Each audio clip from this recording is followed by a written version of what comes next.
All aboard!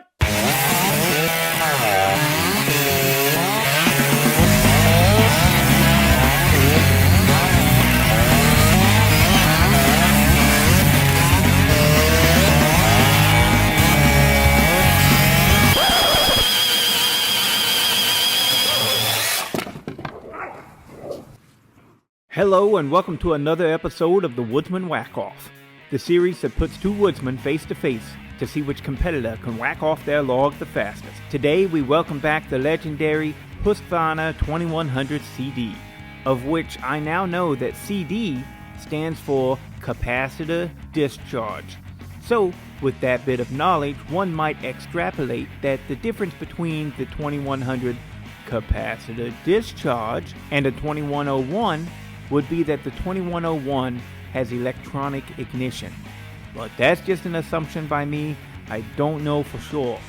Anywho, last week, this saw held its own against the mighty 3120 XP, but ultimately fell prey to that bloody great giant. And now, it's back to try its hand against a much smaller opponent.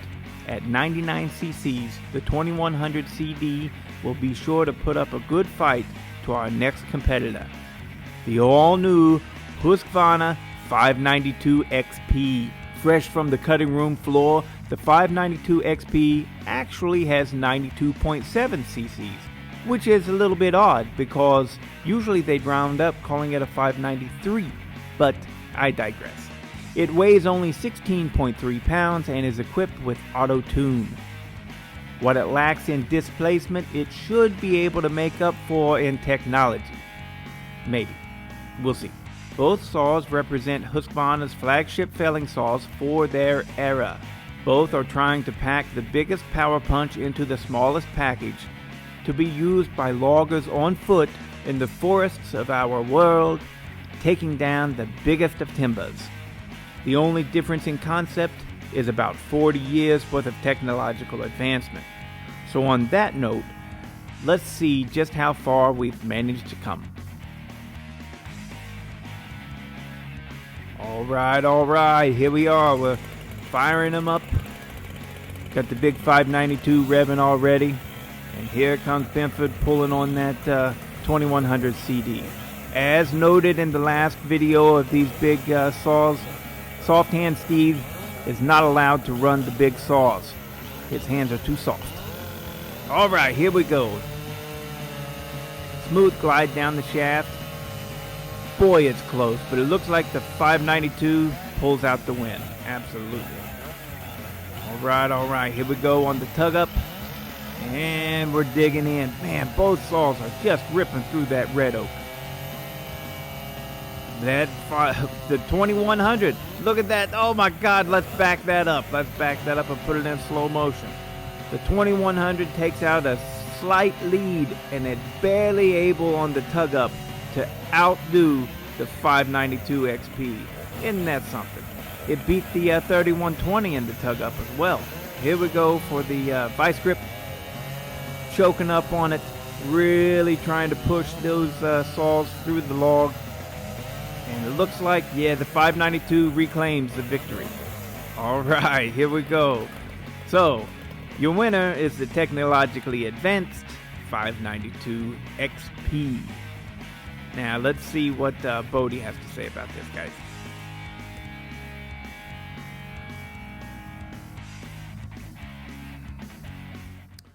Okay, guys, so I hope you enjoyed that video. It's pretty cool. Putting those two saws against each other. They were both designed for exactly the same purpose. They were the premier logging saws of their era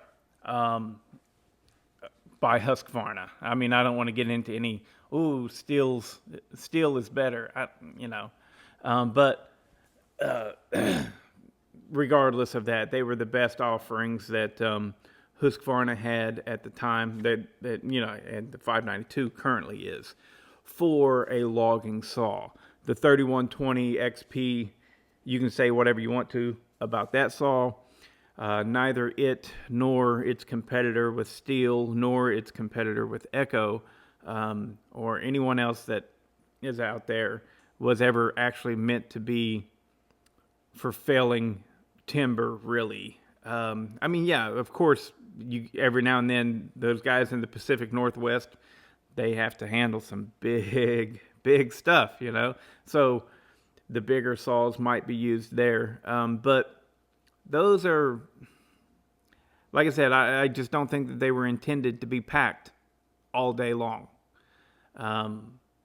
The biggest power punch in the smallest package. That's what the 2100 and now the 592 XP, that's what they're intended to be. So these saws are pretty awesome in the fact that they do offer a ton of power and torque, and they can pull a long bar in a reasonable package. Now, I couldn't find any specifications for weight on the 2100 without it being the weight of it with a bar. What you see on Acre's site and anything else that I could find was 11.1 kilograms, I think is what it was. And whatever it is that they've got on there, it came out to be just shy of 25 pounds. Now, that saw does not weigh 25 pounds. It's a heavy saw, but my guess would be it's probably around 19 or 20 pounds, which would mean that they're adding a bar and chain to that weight recipe. And so couldn't get a good weight on that saw. However, the 592 XP is quite manageable. It's a big saw, and you don't want to carry that around either unless you have to. But if you're felling big timber all the time, yeah, it's a very reasonable saw to pack around. Just like so is the Stihl 660. It is. It's a very reasonable saw to pack around. So they did well, and the 592 XP, from my limited experience, which it really is. I mean, I've got more than most, but I don't have a lot of experience with the big saws. But in my experience, the 592 XP, that's the best thing out there right now as far as power to weight in these bigger saws. It really feels good in the hands. It feels much smaller and lighter than a Stihl 660. Power-wise, it also feels considerably more powerful than the 660 or 661, either of those. I don't know for sure if it is. All I can tell you is the way I feel whenever I run it. Somebody asked me, I can't remember who it was, somebody asked me about it, and what I had said was it felt like the Dolmar 7900 with 10 more cc's. It has a real aggressive feel to it, that 592 does. And I think what gives you that aggressive feel is its power is at the top of its RPM range, whereas the 2100, it will lug better than the 592. So, it's a classic case of horsepower versus torque. Both saws feel extremely comparable power-wise, but it does feel like the 2100 has its power somewhat lower in the RPM range than the 592 does. Now, in the last video where the 2100 faced off against the 3120, I neglected to mention that both saws are running an 8-pin sprocket. 3/8 chain. They both run the same chain in this video, same bar and everything, but an 8-pin sprocket. I figured that would probably be the best way to go, seeing how these saws are so big and they are only running a 20-inch bar. So I was like, we'll make everything, all these big saws, we'll put an 8-pin sprocket on there. So I don't know that the 592 would have done better or worse if it had ran its original 7-pin sprocket. That's what comes on it, a 7-pin sprocket. It does feel definitely different with the 8-pin sprocket. It doesn't feel as aggressive. It doesn't feel as violent. That's all. That's a good way of putting it. Is it feels violent in the wood. If you try and just put it in there at low RPMs, it doesn't really like that. That's why I had a hard time. It struggled whenever I had a chain that had the rakers far too low. It struggled because I was trying to just put it right in the wood and just make it eat like I normally do with my big saws. That thing didn't want to do that. It wanted to be at top RPM and then get put into the wood. So I don't know if it would have done better or worse if I had had the 7-pin sprocket on it. Something tells me it may have done better, and maybe in the future we'll find out. I don't know, but as of right now, I did the videos already, and after editing them, I don't know who wins until we edit, or I edit. And so anyways, it's nifty. I like these whack-off videos. I will say, though, they might be fixing to come to an end because I'm having... to say end, it's not right. I've got several more videos to release and stuff, but the dealio is I've yet to figure out how to resharpen the Husqvarna X-Cut chain to get it to factory specs. I figured it would be as simple as me taking them in and getting them cut on the machine and bringing them back to factory specs, but that did not work. They cut far worse than they did straight out of the box. And then my hand filing, I'm pretty good whenever I take my time and pay attention and go, I want to make this right. I'm pretty good. I can't get any faster than it's out of the box, but I can get it to that level. But my point is with that Husqvarna, I can't figure it out. I think the problem is that my file is too big. What I'm normally using on my Steel RS chain or on the Oregon, LGX or something, I don't know. I think what I run is a 7/32 file size. And I think I need to drop down to 5/32 because I'm not able to get deep enough into the gullet without taking off the top plate. And if you look at those Husqvarna X-Cut chains, damn, that gullet really dips in, and your top plate is really out there. It's kind of like this. Whereas the Steel RS that I'm used to is more like this. And so I think my file size is too big. But the point is I'm having multiple issues with continuing to have everything on an even keel. The 14 by 14 oak cant I thought was going to be the answer to everything. It's not. Because, trees are living organisms until we kill them, or until they die on their own or whatever, get blown over in a storm. They're real living organisms.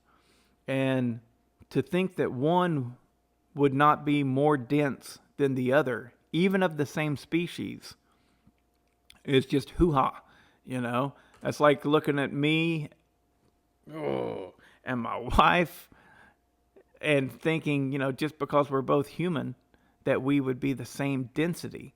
We're not at all. And so the variations in the oak plays a part in this. And I hate that. The worst thing about it is if I get a large cant set up, I need to use it quickly because this oak, it dries out pretty rapidly whenever you get that bark off of it. And so what I'm having an issue with also is I can't use that for these whack-offs because the outside half of an inch or even 2 inches is dry as a bone, and whenever it dries out, it's so damn hard. It is so hard. We're talking it dulls chains hard. So not only am I dealing with it affecting the times of these saws, and therefore that's not fair. That it's not fair that one saw goes through and it's nice, fresh, and soft, and the other saw goes through and it's dried up and hardened. That's not a fair competition. But it's also ruining the chains too fast whenever that happens. And I'm buying these chains out of pocket, and it's expensive. Each one of these chains, I get the Husqvarna C83 X-Cut, and that's your 3/8 chain. And each one of those is like, by the time I'm out the door with taxes and everything, it's like $36, $37. It's expensive. I really wish I hadn't used the Husqvarna chain. I wish I had used a cheap just chain from Tractor Supply or Home Depot, that Power Cut or whatever. Because the point is just to be on an even keel with everything, not to have the fastest cutting chain. So far, the X-Cut is by far the fastest cutting chain I've used. It's damn fast, all right?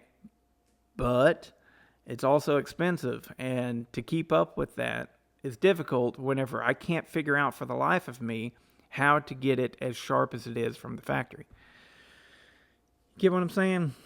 Damn. On the little saws, the 325, I'm using Steel RS chain, and that's expensive enough, you know. I don't know. That's just the way it worked out. Whenever I started this, these are the chains that I had, and because that's what I started with, I've continued with that. So, all kinds of problems with continuing the whack-off. It's really, it's a massive amount of effort. You know, I have to create the logs. Then I have to utilize the logs before they dry out. Then I have to have the chains all evenly sharp, or it just doesn't make sense to even do it. So, anyways, not saying the whack-off is going away. I will continue to do it. Like I said, I've still got several videos left for the coming weeks that I can put out. That's no problem. But yeah, I might have to take a more relaxed approach on it and do it like most people do. The only time you get to see a whack-off is whenever I have 2 or 3 or 4 saws and one piece of wood, and I put them against each other, and then that's it. I can't go back and put them against something else from a year ago. Anyways, whatever. If you guys haven't checked out the website yet, please do. It's called woodsmanessentials.com. It's fledgling. It's brand new, so I don't have many products. I'm trying to offload this new old stock chain I have. There's still a ton of Oregon chain and steel chain that's new old stock that I'll be putting on there. And that stuff will be cheap. We're talking $10 a chain, because I just need to get rid of it. Otherwise, it's trash to me. I mean, not that it's trash chain, it's just perfectly fine, but it's just, you know, a lot of the stuff I have no use for, let's say a 59 drive link chain. No use for that whatsoever. But anyways, yeah, I'll be selling that real cheap. And of course, there's decals. Hopefully there'll be more decals to come. There'll be t-shirts to come. There'll be headwear to come. And please buy it. The thing that I'm really looking forward to is the chainsaw bars. I really want to get my own chainsaw bars, but it'll take me a few more months at least. in order to get to a point to where I'm even ready to order. And then order those bars and get a little parts business going. And because I really like this stuff, guys. Obviously, I mean, I wouldn't have made so many videos if I didn't like it. So that's a shitload of rambling. So we're going to end it right there and probably cut a lot of this out. So see you guys.